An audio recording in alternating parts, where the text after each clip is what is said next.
প্রথমত বিষয় এর বাইরেও তো আমি একজন ছাত্র, আমারও ব্যক্তিগত জীবন আছে এবং পরিবার আছে, তো সব কিছুই ভারসাম্য করে চলতে হয়। কিছু কিছু দিনে হয়তোবা সেটা একটু কঠিন হয়ে পড়ে। আর ডাকসুর সদস্য হওয়ার কারণে যে আমার স্পেসিফিক কোনো কাজ নাই যে এই বিষয়ের কাজগুলো, তো সেজন্য আমার জন্য একটু সহজ হয়ে যায় শিবিরের কাজগুলো করা।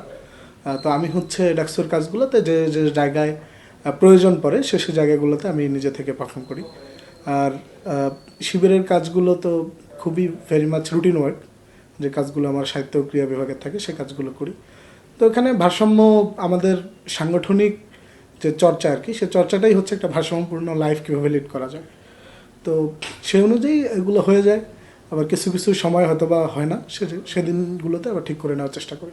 অন্যান্য আদর্শভিত্তিক যে রাজনীতিগুলো আছে সেগুলো অনেকটা ম্যানমেড আদর্শ, সেইটা সোশ্যালিজম হোক, ক্যাপিটালিজমের হোক কিংবা পাওয়ার প্র্যাকটিসের হোক, এগুলো আসলে ম্যানমেড, এখানে স্পিরিচুয়াল কোনো কানেকশন নাই।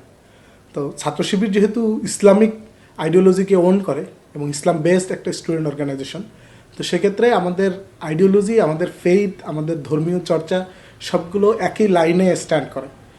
এই জন্য ধর্মীয় আদর্শভিত্তিক যে দলগুলো, এইটার আবেদন সবসময়ই থাকবে। এবং ছাত্র শিবির যেহেতু শুধুমাত্র ধর্মীয় আদর্শ চর্চা করে না, একটা শিক্ষার্থীর মোরাল এবং এথিক্যাল ডেভেলপমেন্টের জন্য যে যে দরকার এবং তার যে যে বিষয়গুলোতে পারদর্শিতা আছে, সেটা তার যে কোনো এক্সেপশনাল কোয়ালিটি, খেলাধুলা, লেখালেখি, বিতর্ক, চিন্তার জায়গায় কাজ করা একটা ডাইভার্সিফাইড স্পেস ক্রিয়েট করে। এই জন্য আমার কাছে মনে হয় যে আদর্শবাদী সংগঠন হিসেবে ছাত্র শিবিরের আবেদন সবসময় ছাত্র সমাজের কাছে থাকবে ইনশাল্লাহ।